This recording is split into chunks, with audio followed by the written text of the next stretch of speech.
Kung mahilig ka sa online shopping katulad ko, malamang nakita mo na to, pare. Eh, mahilig ka na rin sa online shopping, di ba? Ito, pare, oh.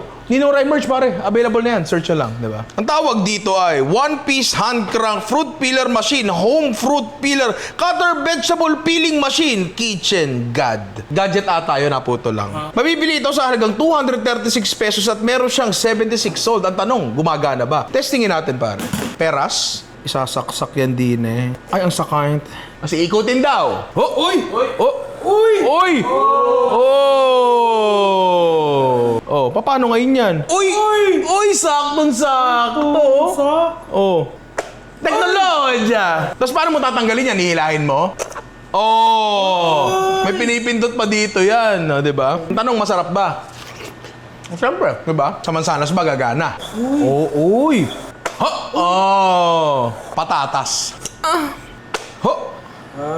Ayo. Ay, hirap siya. So, ang tanong, bibili ka ba nito? Nakakabalat ng prutas na bilog, pero pagdating sa patatas, hindi na siya nakakabalat. Feeling ko, wag na. Mag-peeler na lang kayo. Pero nakakatuwa siya. Okay din naman.